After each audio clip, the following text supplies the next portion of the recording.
So this is a story of courage. April Despain, a mother in Salt Lake County, Utah, fighting against a school district that is trying to teach her kids things that she does not want them to be taught. And they're doing it without her permission. This is something you ought to pay attention to because this could be your school district. You think everything's hunky-dory with your school for your kids or your grandkids. You might want to think again. You need to be aware of what is oftentimes happening with these school districts. The people that take over these positions that are on the board and that are pushing certain curriculum and policies in these districts, you've got to pay attention because there are people that are actually wanting to change the way your child is taught, and they know that they're not going to get the permission from their parents to teach these things. And so they do it without it. And it happens more often than you think. This is a story of courage. And I hope you watch it all the way through because April and her husband have gone through an awful lot in this scenario here over the last several years. But they stood up for what they believed in. Not only are they fighting the school district, but their neighbors. They went out and during the Pride movement, during Pride Month, they went out and bought a large banner of the family proclamation and posted it in their yard. Maybe you saw this on social media. It had an immense amount of views. Went viral, as they say. But as she went through this process, she got more and more courageous with the decisions that she was making and the things she was going to stand for. I'm very happy she came on the show. This episode is brought to you by Cardio Miracle. I've talked about this before. It is an incredible product. I take it 3 times a day. It has changed my lab work. This is not something like I feel good about this. This makes me feel a little better. I don't have foggy brain or whatever. This is scientific. It has actually changed my lab work in several different categories, ones that for me as a heart patient matter an awful lot. Try out Cardio Miracle. You can go to my homepage at cwicmedia.com, cwicmedia.com, and click on the banner there for Cardio Miracle and get more of my story about this product. It'll change things for you. Here we go. All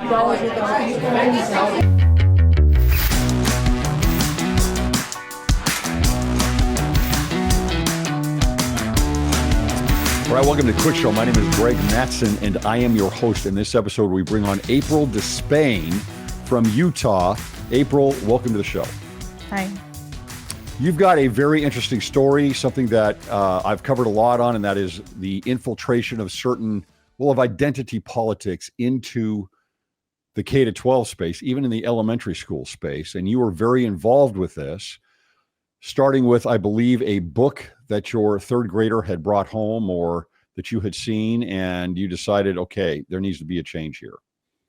Right. So it started in 2020, the fall of 2020 with the new school year after George Floyd and COVID and all that.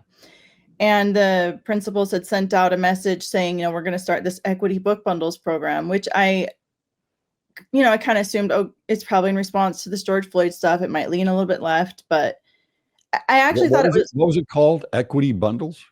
Equity book bundles program. And I actually thought it was the equality book bundles. At that time, I wasn't familiar with the term equity. And so I'm like, well, I guess it's fine. I didn't really look. Of course, my kids are interrupting, but I didn't really look into it deeply. And then in January of 2021, my son, it was in my son's class, but it was actually a friend texted me, and she's a mother of another child in the classroom. And she said, "Hey, did you hear about this book that was read in the classroom today? My daughter came home. She told me all about it. She said they taught how you can change your gender and how this boy thought he was a girl. No, it's a girl who thinks she's a boy. So call me Max." Yes. And I had heard nothing. And I was like, what? I was totally shocked. And she was very upset, obviously, too. That's why she had reached out to me. And so I started reaching out to a bunch of different moms with kids in the classroom. And it was an issue for a lot of us. And, several of us started emailing with the principals and with the teacher and saying, what's going on here. And basically their response was, we don't need your permission. We can teach this stuff if we want. And And that was the point where one of the moms told me that she had more friends in the school system because her kids were older, so she knew more people. My third grader was my oldest. And she told me that she had heard from another teacher in the school that if enough parents didn't push back, they were just going to shut parents down. They had this all ready to go. And that was the point where I kind of went into like action mode because So April, real quick, let me just interject here. So there had been a group of faculty and administration perhaps in the elementary school. Is that right? Or is this district wide? It was district wide, but the Equity Book Bundles program was just in my kids' school at that point. It was like my kids' school was like the trial for it. But it turned out that there was an equity council district wide, and they were basically running the school district now. So I've seen that several times. So there's no permission required by them to be able to teach these things to your kid. When you and I were growing up, I think at least when I was growing up, I had a permission slip that my mom would get. It's like she gets the permission slip. We're going over this. Do you consent to your son, listening to this? If not, you need to hold him out, or we'll have him go somewhere else or something like that. And it seems like that's completely flipped at this point with so many of these things that are taught in the schools. Right. That was what they said. They said they didn't need our permission and basically said, take off, deal with it. And that night, so it happened on a Friday that I heard about it. Monday was when I got the email back saying like, we don't need your permission. And so that was when I started researching the laws and figuring out how do I push back. And I think it was either Tuesday or Wednesday, I sent back this email where I cited several different codes saying, this is why you need my permission and you better follow the law or I'm going to take this to a higher step. Basically, I'm going to get a lawyer involved. And they immediately were calling and like, oh, let's work this out. And I got a lawyer on the phone with them and my husband. And that was when I finally, because I was looking at these laws that talk about like sexuality and that kind of stuff where they need permission. And Darren Dean, he was the HR director, he said, well, this is gender. It's not sexuality. And that was the point where I'm like, oh, okay. You guys are trying to differentiate here when clearly gender is tied to sexuality. You can't untether those things. Sure. In my mind, but that was how they wanted to take it. And so, that was their excuse. That's why they didn't need permission. They're like, well, we don't get permission to talk about, straight people or cisgender or whatever. So that was how they justified it. How did it move on from there? What happened then after you realized, okay, they're trying to put essentially to pry in a sense permission out of this so that I am further away from my own child, giving permission to not giving permission to the school to do this. Where did you go with this from that point? We shut down the book bundles program. My lawyer, it was actually, I don't know if he wants me saying this, but it was my brother who happens to be a lawyer and he was helping me out. He just said, we need to shut down this program until you're in line with all the codes. And the HR director agreed with it. And it was shut down that day, which was Wednesday, January 13th, if I remember correctly, of 2021. And then like within the next day or the next week, they took it to the Salt Lake Tribune. And so it became like a public issue and parents were totally vilified. They didn't tell the whole story. Like Doug Perry, who's the communications director in Murray School District, he gave half-truths. He didn't tell what really happened. He said, oh, this book was never part of the Equity Book Bundles program. A student brought it in. And that was not what I was told. I was told this book and this topic is part of the Equity Book Bundles program. It is developmentally appropriate for your children. We're going to teach it and we don't need your permission. And there was another book they had read called Julian is a Mermaid.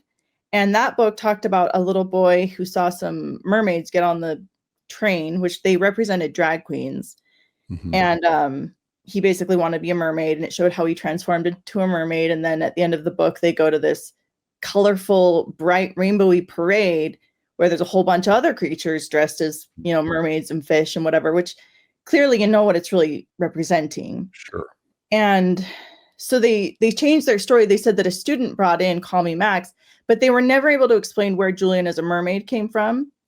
And so as time went on, I submitted like thousands of dollars worth of grammar requests, and I received all these emails that we searched through. I was working with a few other parents, and we found a Google Drive that was being shared among the teachers.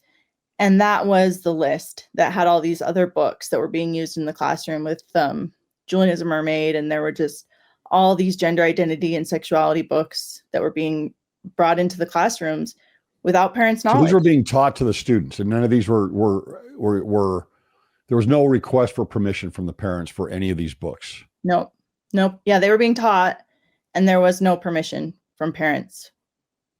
And there was actually a book called It Feels Good to Be Yourself, which was so much worse than Call Me Max. It talked about all the different kinds of gender, like somebody who's has no gender, somebody who's transgender, somebody who has multiple genders at once, like all these false ideas being taught as truth to children without parental knowledge or consent. So for me, because like I said, they tried to take it. I was trying to go the route of like, what can I do politically? What can I do legally? What laws can I look at to shut this down? And like I said, they had shut down the sexuality aspect. Like, this is not sexuality, this is gender. And so my next route basically was like, okay, if we're going to focus on identity and gender, then I need to be able to talk about my identity or my child's identity and his gender, which is defined in the Family Proclamation. That's what we believe. Because all of these beliefs about, transgender and queer and all that, this is a belief system. It's not fact. It's not based on like scientific evidence that you can verify or measure. It's a belief system. And so now we're basically getting into like religious identity type of stuff. And that's the route that I took it down after that. Okay. So going back to, was there any, was there any repercussions for your child or anything in the school after this? Or at you? For me, apart from, it sounds like maybe was there anything in that Salt Lake Tribune article that was false about you or anything about that? Or are they just trying to defend themselves? Yeah, there were a lot of falsehoods. They said, not necessarily, it just made parents out to be like the villains. And they said, oh, we've had this book list on the website the whole school year, which that wasn't true. There were just so many lies that they put in the Tribune. And, once people read what they get from the newspaper, they're like, oh, well, that's the story. And there was, so this equity council, the Murray School District Equity Council, they did get shut down, but like the teacher who was basically running it, her name is Kara Cerise, and she also worked for FAM, which is called, it stands for FAM. It stands for Friends, Allies, and Mentors. And it's this group that specifically targets education, like K through 12 education, and making sure that they get this sexuality and gender identity and the anti-racist stuff all into the schools. And she like held a rally in May of that year. So just a few months later, and she had the author of Call Me Max come and give a speech. And in her speech, Kara Cerise called parents homophobic, transphobic, racist bigots. And, the whole audience cheered. This was up at the state capitol. And yeah, it was a crazy experience. But yeah, we were definitely targeted. And back then, now I'm not like, I've gotten over that whole being afraid, and I don't want to be called a racist. I don't want to be called a bigot. Like now I'm just like, well, that's what they call me, so be it. But it really hurt at that time, and I was really scared. And then I ran for school. And that's why people don't do it. That's right. That's why people don't stand up and do what you've done here, because they're so afraid of the stones being cast. And right. And that was what I found, was most people didn't want to get involved, especially on a public level, because like behind the scenes, especially at the start, a lot of parents were like, yeah, let's speak up. Let's do this. Let's do that. And they would be behind me in the shadows. But as the minute it goes public, they're like, oh, I don't want to be part of this. I can't, like, and So that's definitely, people are afraid. And some people worry about losing their jobs or their husbands losing their jobs, or it's a hard situation. Sure. Now you said that this equity council was disbanded. How did that come about? Well, Because it seems like like not only did you get the books removed, but now this council that was basically the tail wagging the dog oh yeah, was that's also what. disbanded. Oh, because so we submitted a ton of grammar requests, and some of the grammar requests we got were the meeting minutes from this equity council, and no one knew it existed except for the equity council and the people, basically the white progressives in the school district running it. No parents knew about it except for one that I know of who was in it. And as soon as I found out, I'm like, okay, put me on the council. I want to go to the meetings. I want to know what's happening. And, and this Cara Cerise lady, she's like, I'll let you know. And I was like, no, you won't let me know. I will be on it. You're not going to tell me that I can't be on a district or on a council that's for my kids. I will be on this council. But they did not want parents like me who was pushing back. They didn't want me on there. And so we got the meeting minutes and we Not very equitable. Oh yeah. But we got the meeting minutes and basically just found all this. They talked about this little equity book bundles program that they were setting up and had lists of what they were sharing. They talked about when the school board gave them a little bit of pushback, they were like, oh, the school board's all white and all these white cis hetero people. They were totally like making all these racist statements about the school board, which was hilarious because the equity council also was all white. But anyway, we just exposed all of this to the public. Oh, that's right. My husband's here to remind me of stuff. So there was also in January 2021, I saw in the news an article about this Pride Not Prejudice conference that was going to be held for all Utah educators. And I saw that Murray School District Equity Council was going to present in it. And so my friend was a teacher and she signed up to attend it, which at that time, everything was online. So I sat with her, I watched the whole presentation. I watched Murray School District present. And in that, they talked about a lot of things, which I was able to then go to the HR director and say, okay, I want this, I want that, I want this email, I want this memo, I want that memo. And I found that at the beginning of the school year, the superintendent had sent out a memo saying, teachers are not permitted to talk about political issues in the classroom. So when it comes to like Black Lives Matter or gender identity or all those kind of things, you do not have free speech to speak out in the classroom on those topics. And so the Equity Council then went and corrected those memos, and they put out two new memos saying like, we are an equitable school district. We will focus on equity. We will take an intersectional approach to all of these issues. And basically, they just reversed everything the superintendent had put out. And the school board allowed this to happen. And so those are all the things that I kind of gathered through my grammar requests, and I exposed it to the school district. And parents wrote in, like, I think we got like 80 letters to a school board meeting, and they agreed to shut down the Equity Council at that time through the school district. But ultimately, the Equity Council just reorganized as a private group. So now they're called the Murray Equity Alliance, and they still have teachers and parents in it who have progressive ideas.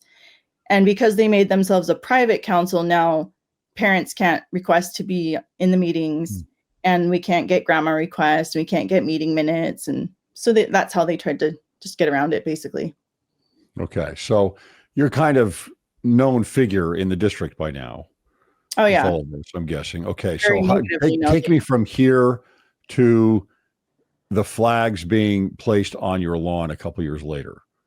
What is transpiring over these couple of years here? Yeah, January 2021, and I don't know what month it was, but in 2023 is when you have the PTA president having individuals post flags on your property. So, like I said, in 2021, I was really nervous and scared. I would speak up, but I didn't want to put my face and name in the limelight. I kind of like did emails and whatever. By 2022, The seat in my area was up for election for school board. And I actually was like 9 months pregnant at this point with my last child. I have 6 kids right now. So I had this is crazy. I had 5 little kids. I was homeschooling at this point. It was just so much going on for me. But I would ask people who knew the issues if they would run for school board, and nobody would do it. So I'm like, fine, I'll do it. And in January of 2022, it might have been February, but I submitted the papers that I would run for school board. And so at that point, I could no longer remain anonymous in any form. And I ran for school board that school year, and I was very public. I was very clear on where I stood on the issues. And it got me a lot of hate, a lot of negative feedback, a lot of like, oh, just so many people were very angry about where I stood. Can I ask you something here? Because you're talking about Salt Lake County here, right? You know, generally people would think of this as maybe this is a conservative area. It's not as conservative as people think it is. But are these just a few loud voices? Or is this more of a large minority or even majority of people that are trying to push back on you, saying either they really want you to stop, or they just others that might join them that say they don't want the discomfort of this, they don't want the conflict? I think the loud, meanest voices are the minority, but the majority is aligned with the equity stuff because I lost my election, you know? Mm-hmm. So clearly the majority, or at least the majority who votes, did not agree with me. And, you know, the crazy thing for me was my seat for the school board election was basically my stake. So it's kind of very similar boundaries. And I had people in my stake, you know, out campaigning really hard against me. And my opponent, she's basically lived across the street from me. She's in the next ward over. You know, I had talked to her and she's like, oh, I totally agree. All this stuff is so bad and we don't want to teach that to our kids. And then she goes on and accepts the endorsement of the Murray Equity Alliance, who promotes all of that stuff that she just told me that she thought was wrong. And all of a sudden her story's changed and she's like, well, we just need to be inclusive of everyone and we need to be kind to everyone. And I'm like, I've explained to you, that's not what this is really about. This is about like sexuality in books. And this is about pushing ideologies on our children that are not healthy for them and that are not true. And, you know, it was a lot harder to be the one who held my ground on what I knew was right. It's a lot easier to be the one who says, I just want to be kind to everyone.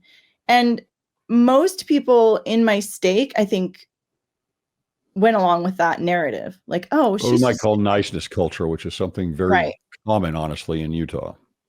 The niceness culture. And they think, this is my opinion, but a lot of these progressives, they think they're a little bit wiser than everybody else.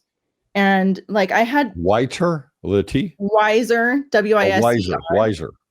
They know better.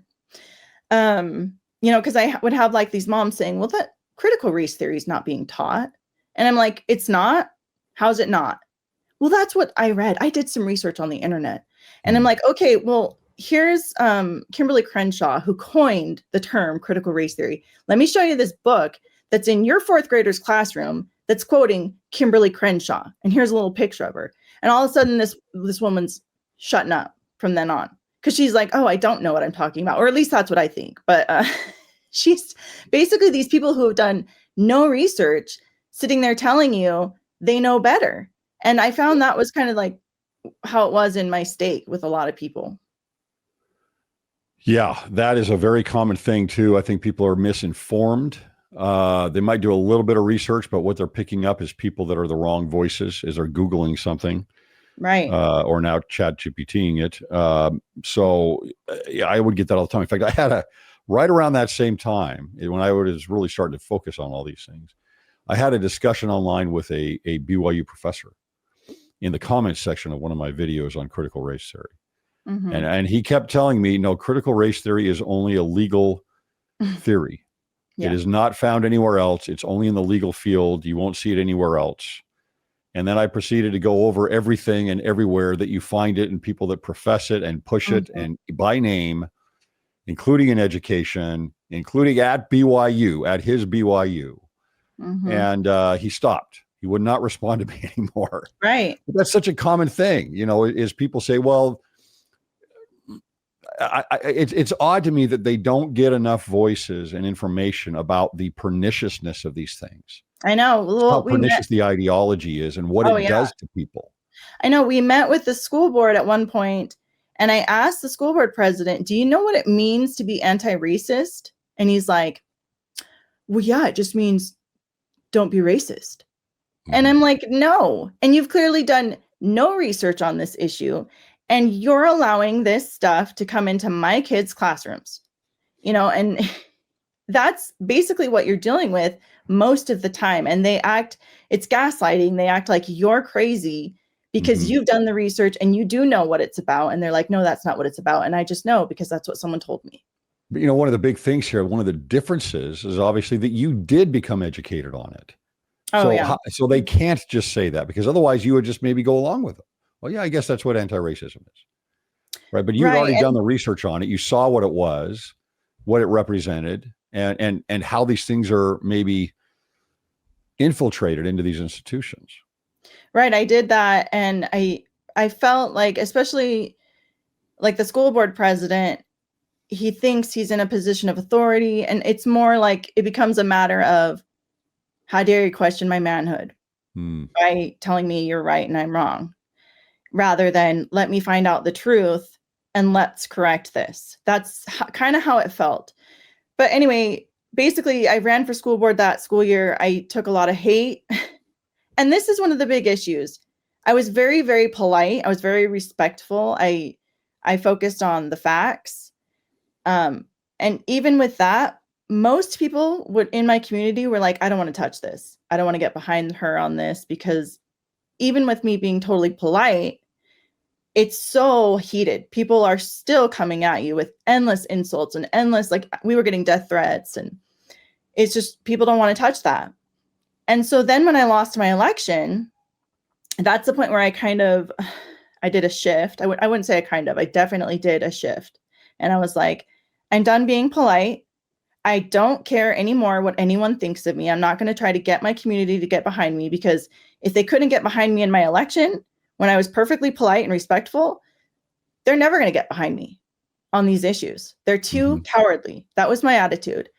And so from then on, I became very, very outspoken. I was very hard-nosed. I exposed anything anyone gave me for Murray School District, and I wasn't polite about it. And if those women who would come after me, these progressive white women who just won't leave you alone, if they'd come after me, I'd go after them right back. And, in our church culture, that's very not liked. And I kind of rebelled against the church culture in that way. I was like, I'm done with this culture, because what matters to me is truth. What matters to me is that my children are raised in truth and that they're brought to Christ. And that is through truth, only through, like, their identity is in God. It's not in this gender crap. It's not in this anti-racist crap. And I'm going to fight for that. I'm going to fight for that truth, because I know that's the only thing that will save my children. And so that was the attitude I went forward with. And I offended a lot of people throughout that time. And it was at this time that the PTA president took notice of me, apparently.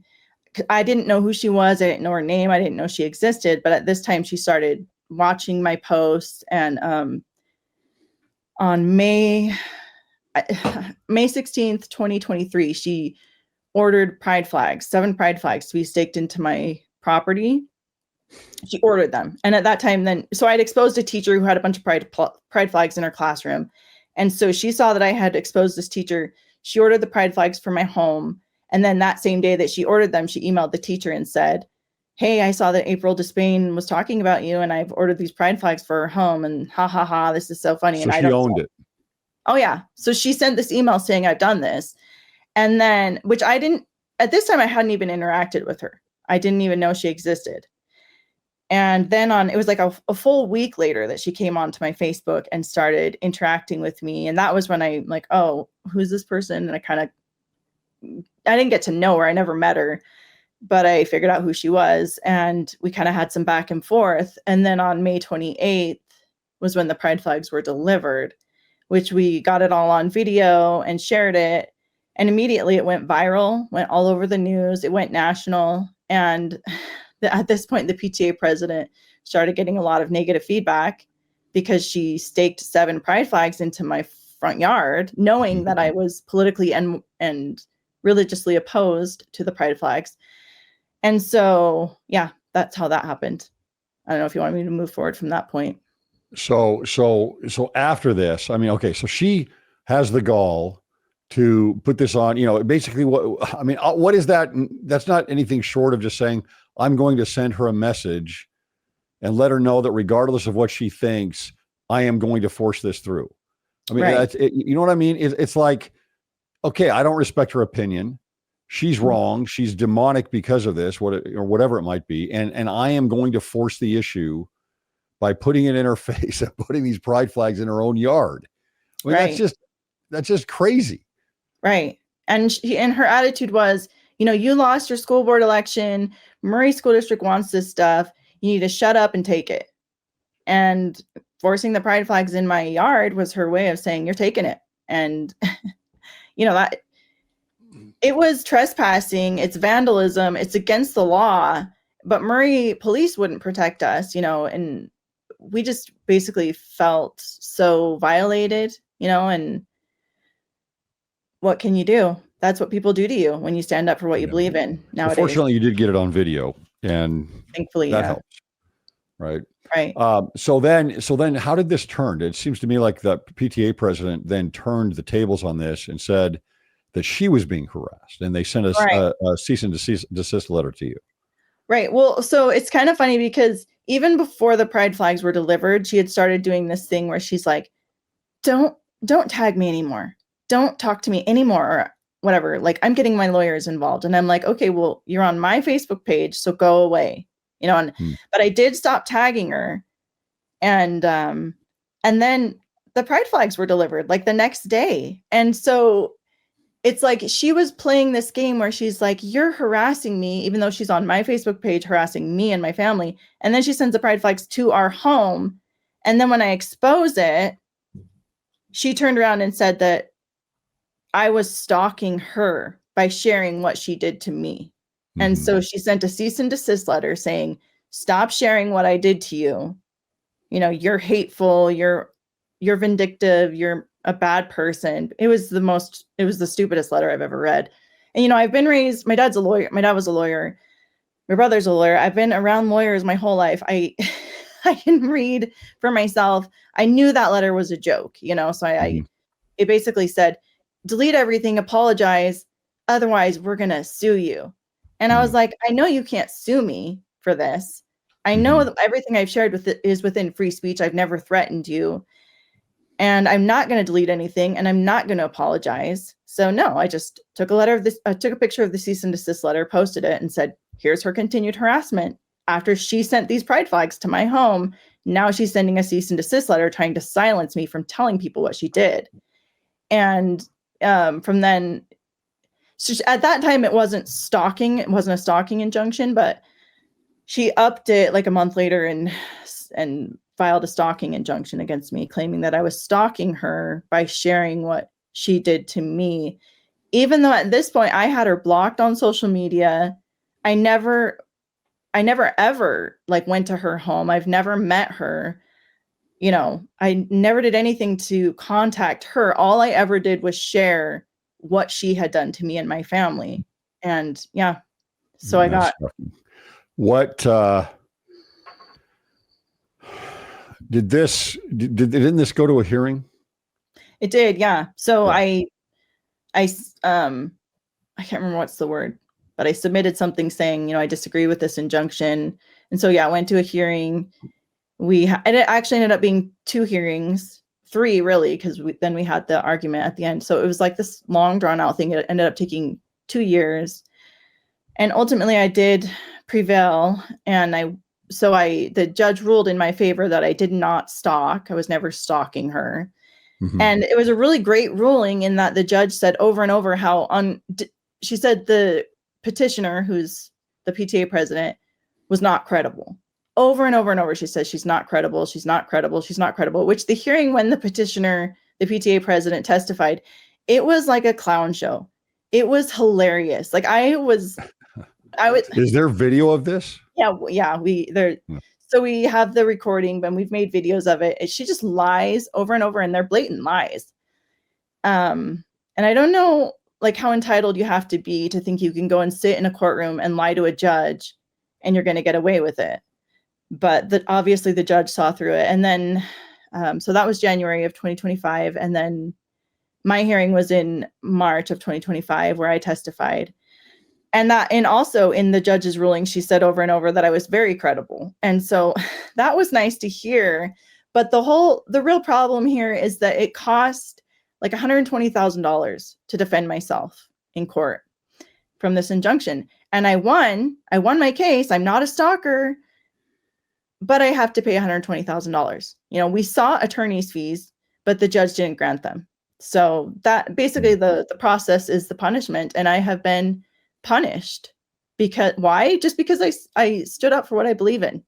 I believe that gender is eternal, that we are male or female, we are created by God, we're children of God, doesn't change. Those are my beliefs. I stood up for them, and I was targeted, and now I'm paying for it.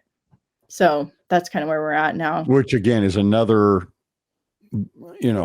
wall against people wanting to stand up and do anything. Right, exactly. You don't know even legally, what are you looking at? And sometimes I face that when I'm talking about some of these subjects. I'm like, where's this going to go? And I've had similar threats that have come from that. But so this is just recently, if that was 2 years, this is something that's very recently been done. Is that correct? It's finalized now?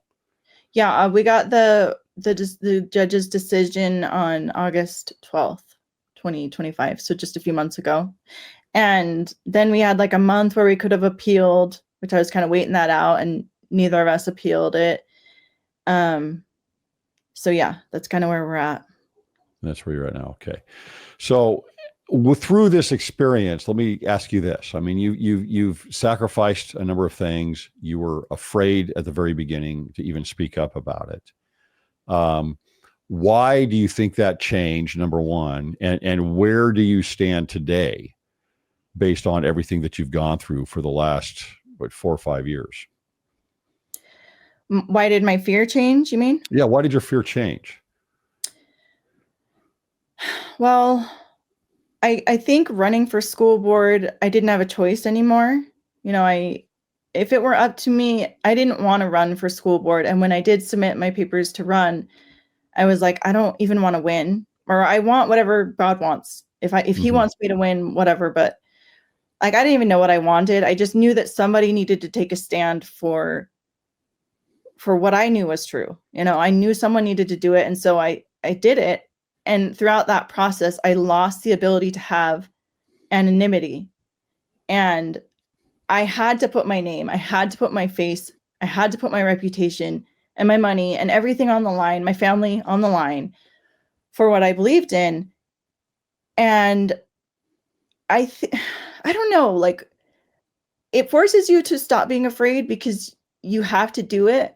But also, I think the fact that most people wouldn't really get behind me publicly, it gave me such a feeling of disgust. And this is honest. It's honest, but it's judgmental, but it's honest. I was very disgusted with my own community. I still struggle with having a lot of disgust. And it brought me to a point where I really just don't care what they think of me or what anyone thinks of me. Because if I care what people think of me, I can't do anything. I can't stand for anything. That's why they don't stand for anything, because they're so worried. And well, this is my opinion of why they don't. They're so worried about what, like you got a former stake president and he's like, I got to keep my squeaky clean image. I can't be associated with somebody who's speaking out on and not being quote unquote nice. And so I think that's really where the shift came for me, was like, I don't care what anyone thinks anymore. I've seen how these people, they get up on Sunday, they bear their testimony, they say they believe in these things, but when it comes time to stand for what they believe in, they won't do it, because the fear of man is more powerful than the fear of God, apparently. That's my opinion on it. Fear of shame, I think. I think that's the biggest Right. issue. It's the fear of shame. Yeah, and I think that's kind of where my shift came in. I Yeah. no longer, and it's something I need to work on too, because it can go too far the other way where you're just, Yeah. I don't want to be disgusted with my my community. I want to see the good in them. But I Sure. really do think that's where my shift came in. I lost a lot of friends along the way. I figured out who my real friends were. And I know that God stands with truth, and I don't stand for truth perfectly, but as long as I'm trying to stand for truth, I believe that God has my back, and that's ultimately what matters. So that's kind of where I've had my shift. How surprised were you that you did not have the voices supporting you? That you had a majority, it sounds like, that were actually against you in your own community? I was surprised. I was like, Were I you knew expecting that at all? Was it even in your mind that this type of thing, this kind of pushback on you would happen? I knew I would have pushback from, like the equity people. I knew I'd have that. I knew it would be hard. I'd experienced what little through the Salt Lake Tribune article and from the Equity Council. I knew that those people would always be coming after me. But I think what shocked me more than anything was that the people in my church community who professed to believe what I believe about the family proclamation, about identity and gender and sexuality, were not supportive. And some of them were actively working against me.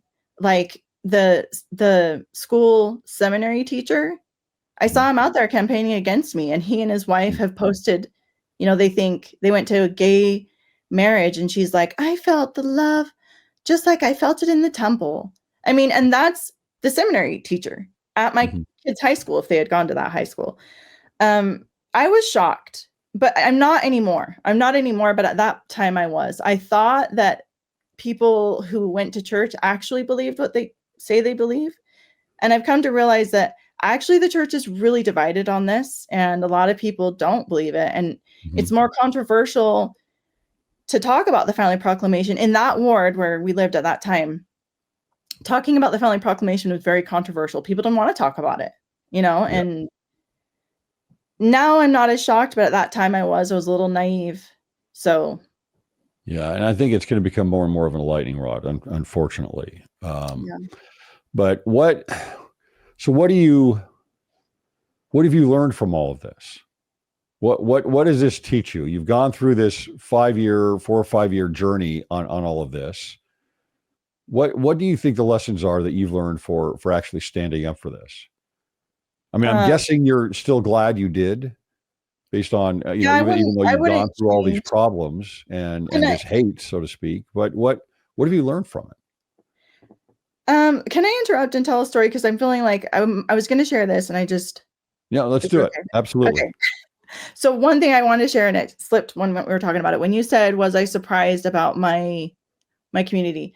I want to share this story that actually shocked me. And I loved my stake president at the time. So I want to make that clear.